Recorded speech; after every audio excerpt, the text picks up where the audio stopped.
Ada pertanyaan kah? Kalau nggak ada kita teruskan.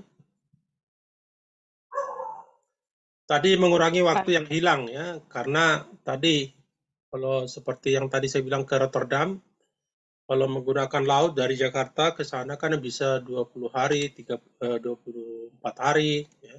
Tapi dengan combine transportasi dari Jakarta ke Dubai, dari Dubai nanti ke sana bisa jadi 14 hari. Ya, karena dari sini ke Dubai cuma 12 hari, dari Dubai ke sana menggunakan udara, ke Rotterdam cuma 2 hari, jadi totalnya 14 hari.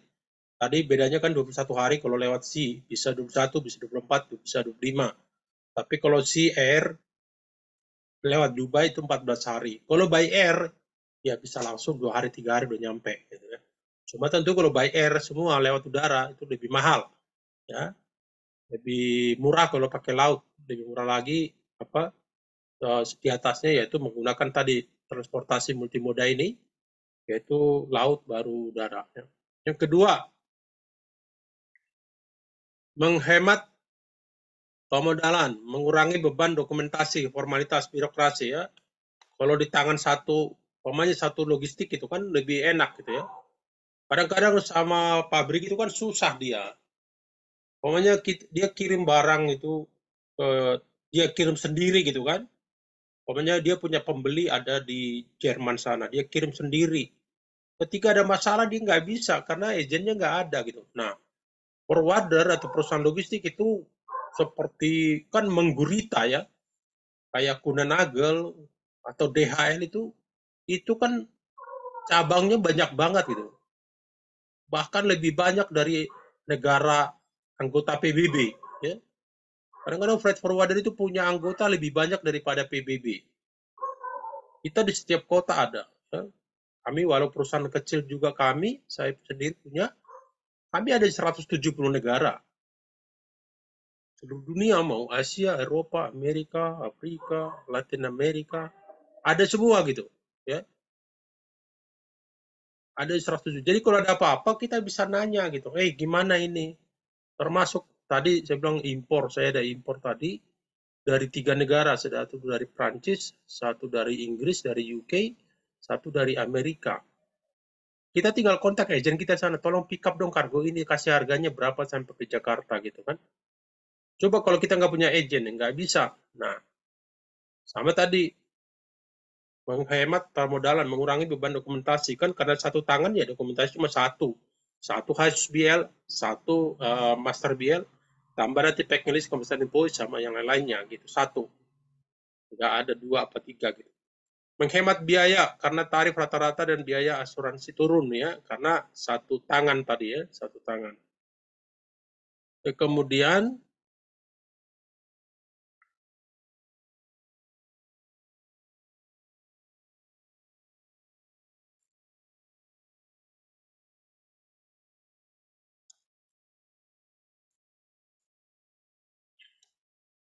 meningkatkan daya saing barang ekspor ya, daya saingnya meningkat, daya saing ekspor ke pasar global ya, karena tadi bagaimana kita bisa bersaing tentu tadi masalah servisnya, masalah waktunya, masalah harga, masalah mutu juga.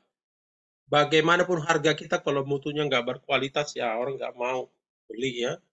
Kita juga pengen beli yang bermutu. Mungkin barang kita nggak banyak tapi bermutu daripada banyak barang tapi nggak ada mutunya gitu ya.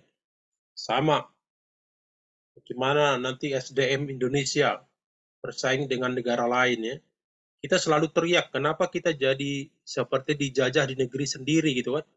Selalu teriak, ya karena kita kurang pinter gitu. Kalau kita pinter, kita yang menjajah orang lain. Kalau kita pinter, kita yang jajah Amerika sana. Kita yang menjajah itu negara-negara Eropa sana. Cuma karena kita kurang pinter. Dulu teman saya bilang kita datang pakai melawan penjajah menggunakan bambu runcing kan. Kalau dekat baru bisa di apa namanya tombak gitu pakai bambu runcing. Orang Eropa sana pakai pistol dari jauh dia dor dor dor dor seperti itu. Ya, jadi sebenarnya kita kenapa kita jadi dibilang seperti dijajah di negeri sendiri? Ya iya kita kurang pintar kita dan mengendalikan otot bukan otak kan seperti itu. Coba kalau kita ada nggak orang Indonesia pintar? Banyak di luar negeri juga ada yang jadi CEO juga orang-orang Indonesia gitu. Masih banyak juga yang belum sekolah. Berapa persen lah yang kuliah kan dari seluruh warga negara Indonesia. Bahkan ada yang nggak tamat SMP, ada yang nggak tamat SD. Terus bagaimana dia mau bersaing nanti orang Singapura yang sudah canggih? Sehingga orang Singapura datang ke sini, modalnya modal kita, tanahnya tanah kita, tapi dia yang dapat duit. Seperti tadi, orang Eropa kan datang ke sini, seperti DHL lah contohnya, datang ke sini. Kan kantor-kantornya orang Indonesia dia sewa, tracking-trackingnya orang Indonesia dia sewa, gudangnya orang Indonesia dia sewa. Untungnya kemana? Ya untungnya sampai ke sana, untungnya sampai ke Eropa sana, dikirim ke sana gitu. Tadi karena kita kurang pintar, makanya kita kadang-kadang punya pembantu kan, karena kalau pembantu kita lebih pintar dari kita, ya kita yang jadi pembantu kan, seperti itu.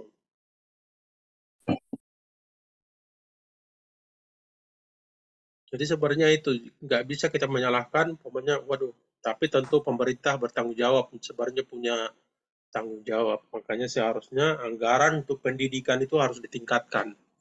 Ya, mau bagaimana juga pintarnya, kuatnya orang, yang kuat itu ya itu yang pintar gitu kan, bukan yang tidak pintar.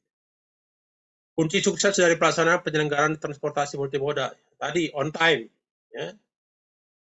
Coba saya mau tanya nih, kalau kamu ke kampus atau ke kantor tidak on time karena kendaraanmu terlambat, busway terlambat, kereta api terlambat, ojeknya terlambat, kira-kira kerugiannya apa?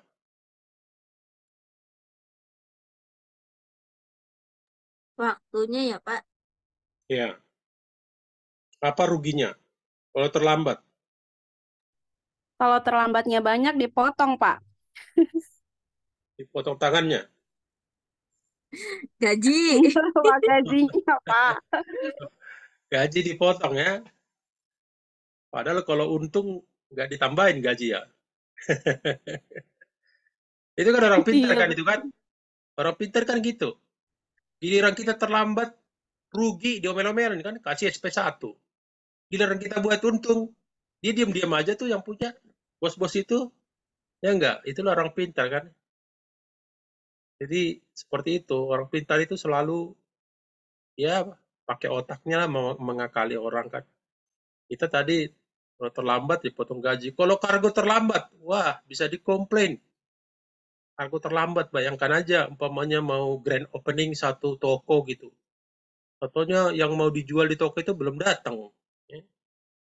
Wah masalah itu, customer kita udah buat iklan gitu. Oh grand opening hari Sabtu tanggal sekian akan ada pembukaan cafe ini. Contohnya mesin pembuat kopinya aja belum datang. Ya, dulu pernah kami handle handle apa itu namanya? Orang Korea, artis-artis Korea itu mau show, mau apa ya, show itu apa namanya ya? Mau datang lah, mau nampil di Maze di Ancol.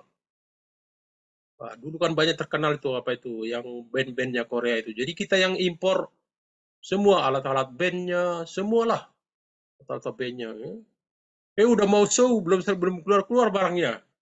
Coba gimana? Karena kan itu tiket udah dijual ke masyarakat ribuan. Kalau nggak jadi show kan bisa kerusuhan. Ya. Akhirnya ya dulu jadi rush handling namanya, dipercepat di bea cukai. Kita nggak mau tahu katanya, ini show hari Sabtu, paling tidak kami sudah semua selesai. Kalau sampai hari Sabtu udah show nggak ada gitarnya gimana, nggak ada alat-alat penyanyinya atau mic-nya, nggak ada multimedianya kan seperti itu. Kan banyak kerugian ya, kalau terlambat. Jadi tadi dikatakan di sini salah satu masalah waktu ya.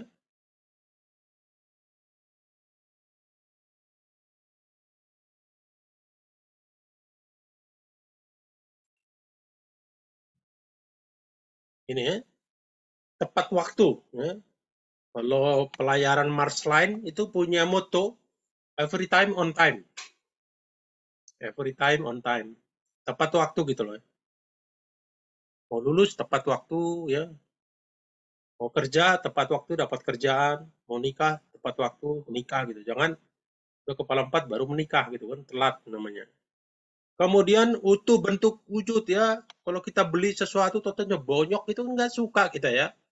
Beli sepatu gitu. Pokoknya sepatunya udah mangap gitu. Ya.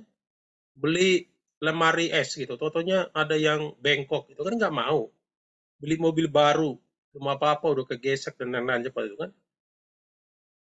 Jadi walaupun dia tadi, seperti tadi saya bilang customer saya mungkin dia kecewa itu. Saya baru kali ini sih, dari dulu oh everything is okay. Ya. Kemarin ada import untuk Pertamina Pelaju yang ada di Palembang 2 kontainer. Kita handle ada cross docking, everything is okay. Tapi itu juga sempat kita was-was, kenapa? Dia kirim truk 3. Saya tanya truknya itu kemampuan muatnya berapa ton, saya bilang. Dia bilang 7 sampai 8 ton.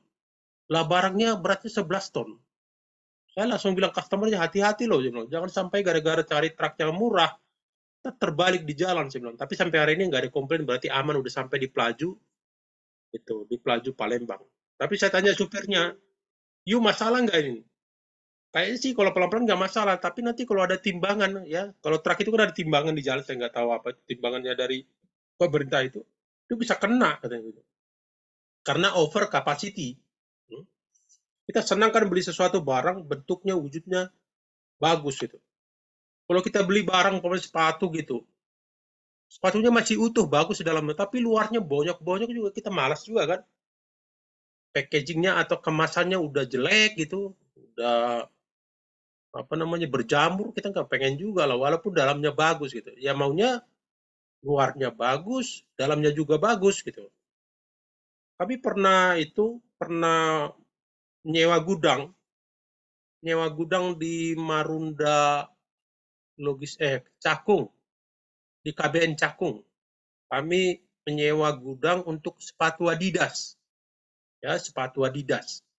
Jadi semua dari beberapa pabrik di Tangerang, di Bekasi, di Cikarang, dari Bandung itu dimasukkan ke dalam gudang itu di KBN Marunda.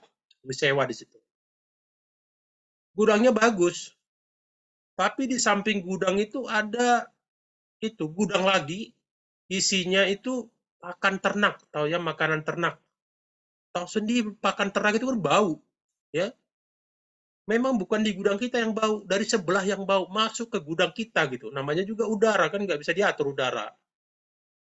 Angin mau kemana kan suka-suka dia kan. Masuk ke gudang kita, ke gudangnya Adidas itu gitu loh, ya. Sepatu Adidas yang harga juta-jutaan itu kalau dicium bau pakan ternak.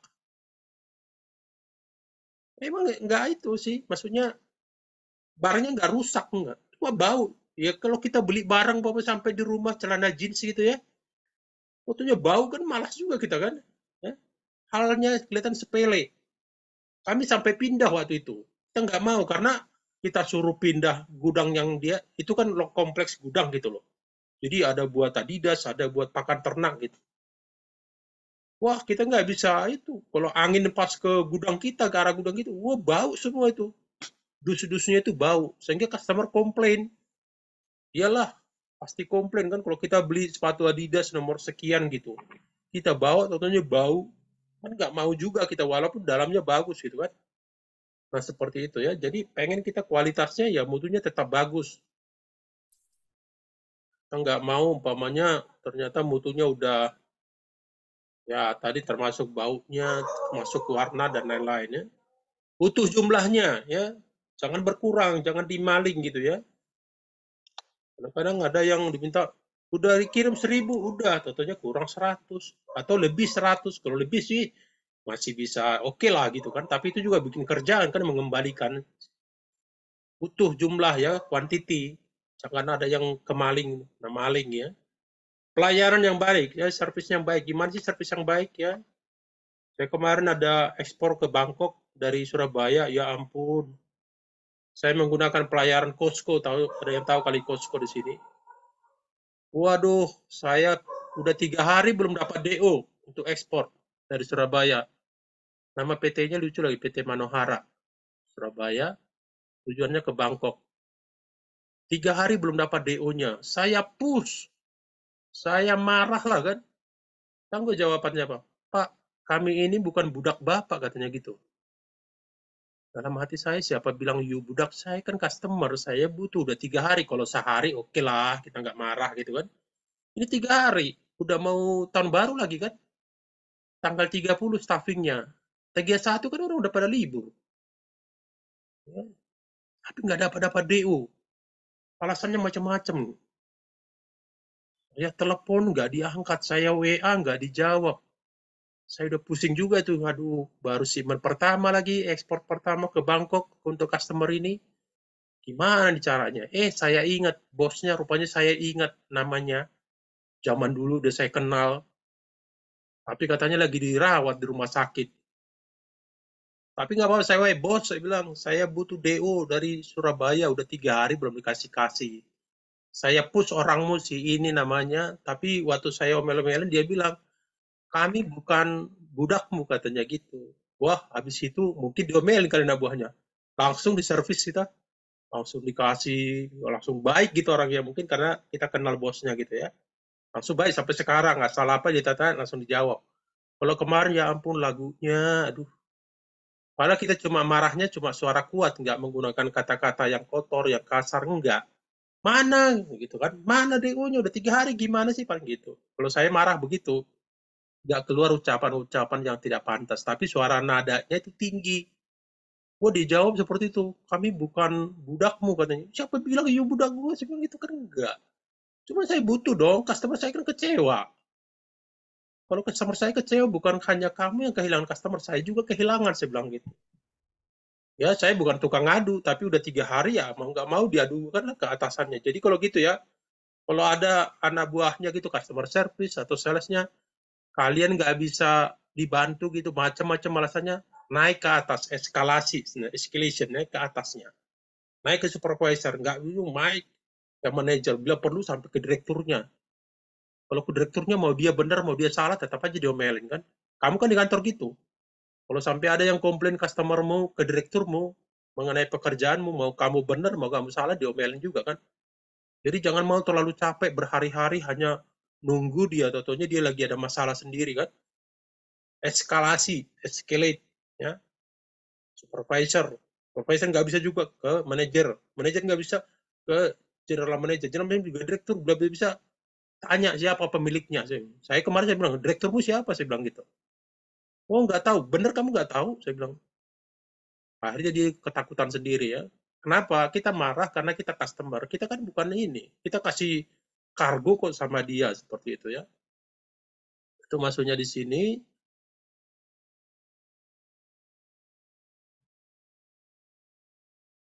Pelayanan yang baik ya, pelayanan. Ya, kalau kita melayani dengan baik ya semoga menjadi customer yang setia gitu. Biaya kompetitif, hemat, ya.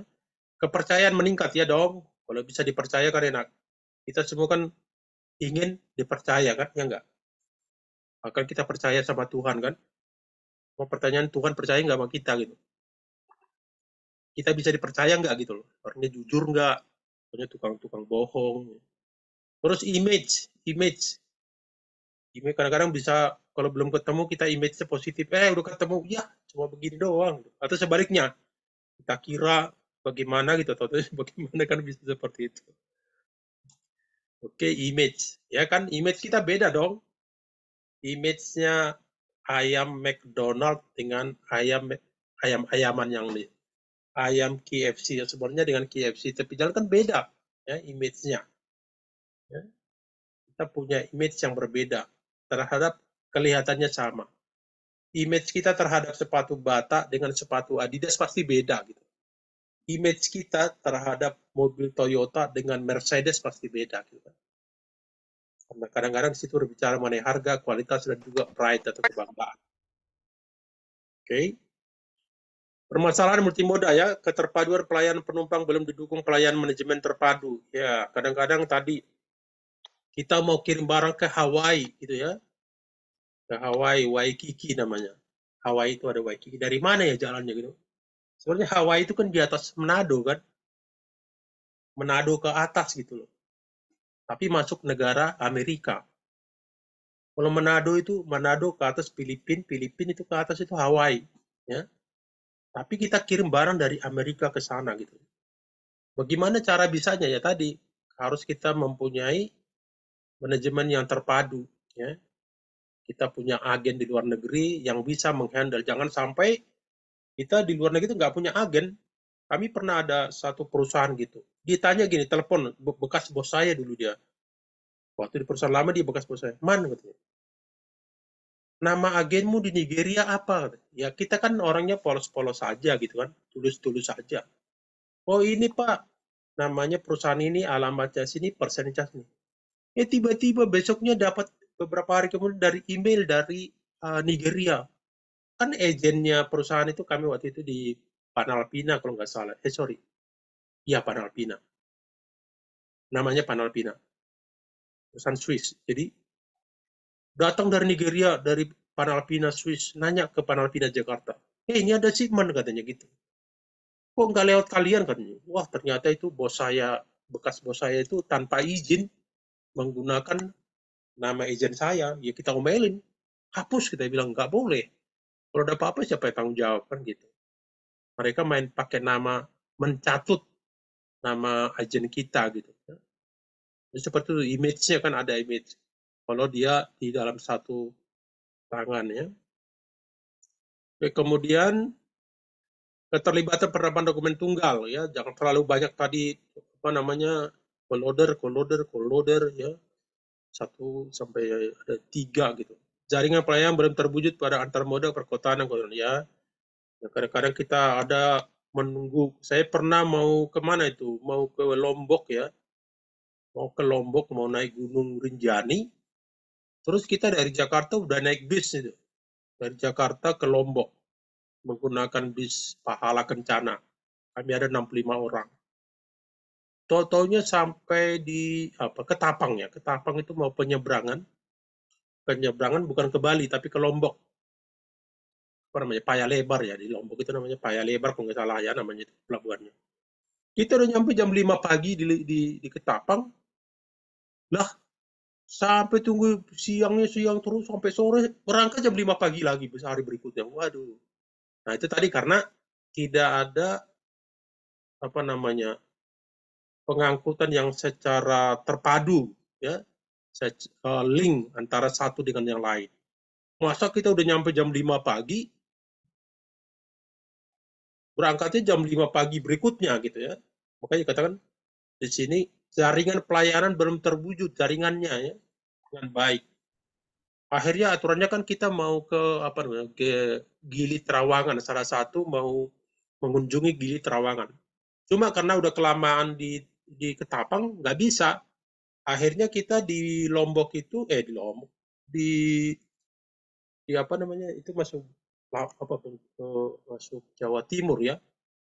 Jawa Timur akhirnya kita cari wisata di situ daripada seharian hanya nunggu di bus. Hari kita cari wisata di situ. Nah, ke Gili Trawangannya nggak jadi ke itunya.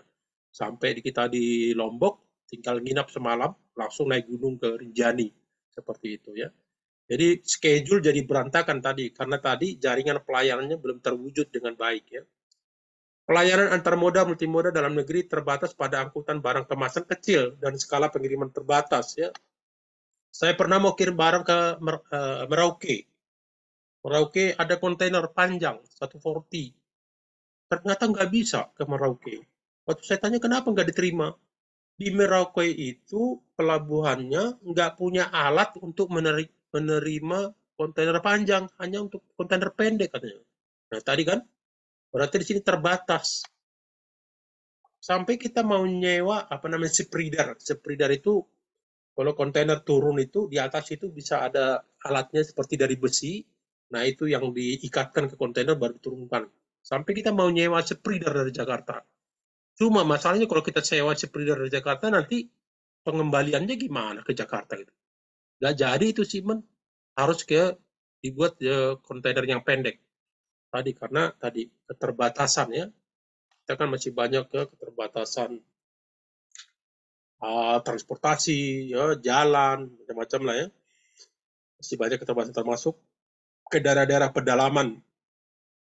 Kemudian keterpaduan jaringan prasarana transportasi masih terbatas pada transportasi jalan dengan transportasi sungai dan danau, penyeberangan laut dan udara ya.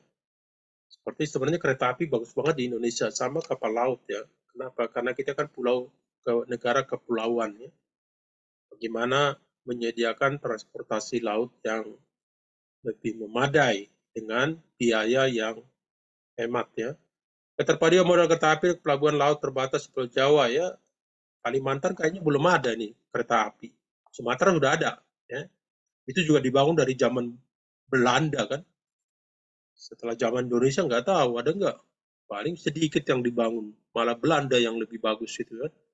Pembangunan banyak ketika kita dijajah gitu. Nggak tahu Sulawesi sudah ada belum. Setahu saya Kalimantan belum ada kereta api, Papua juga belum ada. Keterbatasan kualitas, nah ini SDM ini, that is the big problem ya. Sumber daya manusianya. Di sini makanya banyak orang lain kerja di Indonesia bule-bule gitu. Memang mereka punya kemampuan. Ada dari Cina ya. Saya punya teman itu dia sering belanja ke Cina terus bawa jualan ke sini dia jual di Senen. Itu tas-tas ya. Terus saya tanya, "Gimana kamu jualan?" Wah, kalau di sana tahu nggak, satu orang itu cepat banget kerjanya selesai katanya.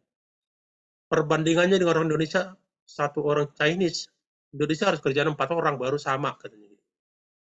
Saya juga punya bos dulu waktu perusahaan Jepang, ada orang Chinese ya, lulusan Singapura, gila kerjanya. Kayaknya 8 kali dari kita gitu kecepatannya, speednya. Dia 8 file selesai, kita baru 1 gitu. Kita 1 belum tentu benar, dia 8 benar. Ini orang gimana caranya kerjanya? Dia lulusan dari Singapura. Pinter banget. Udah pinter, kerjanya cepat. Low profile lagi. Ya, tidak banyak ngomong. Kalau kita kan banyak ngomong, banyak ngerokok kan. Itu luar biasa sekali. Saya salut sama orang-orang yang pinter begitu ya. Tidak banyak ngomong, tapi selesai. Kita baru 1, baru mulai, dia selesai 10 gitu. Cepat dong, dan benar gitu. Ya. Kita kadang-kadang cepat atau salah ya. Dan dia benar. Dia ingat semua. Saya bingung itu orang. Di manajer saya waktu, saya juga manajer tapi dia masih di atas saya. Waktu di perusahaan Jepang. Ya. Gila ini orang, saya bilang gitu. Speednya cepat. Ya. Tidak lambat, tidak lelet gitu ya. Tapi luar biasa cepat. Oke, terus SDM ya, tadi bicara mengenai sumber daya manusia. Jaringan ya, ada darat, ada laut, ya, tentu banyak. Laut ini ada kepelabuhan, alur pelayanan, tadi alur pelayanan contohnya saya bilang itu seperti ke Amerika kan ada yang lewat all water, ada yang MLB seperti itu ya. Kemudian ada transportasi udara juga ya, tentu berhubungan dengan sah bandar, semuanya. Ruang udara, bandar udara yang umum dan lain-lain ya. Kemudian simpel transportasi multimoda ya, mengarah kepada suatu tempat yang berfungsi kegiatan menaikkan, menurunkan penumpang, membongkar dan memuat barang, mengatur perjalanan tempat pemindahan intramoda dan antarmoda ya. Wujud dari simpel berupa terminal transportasi, ada terminal kita tahu kan ada terminal ya, stasiun kereta api, stasiun seperti di Manggarai ya, terminal perairan, pedalaman, pelabuhan penyeberangan ya, seperti di tadi di Ketapang penyeberangan kan itu ada yang ke Paya Lebar, ada yang ke apa yang di Bali itu namanya Gilimanuk ya, gitu. Kalau yang di Sumatera dari Pelabuhan Merak itu ke mana itu namanya ke Bengkulu. Apa sih namanya di Bengkulu ya? dan lain-lain. Oke, ini apa namanya misi ekonomi Indonesia ya, untuk mewujudkan masyarakat ekonomi mandiri maju. Ini udah kayak kampanye ya. Oke, ada pertanyaan?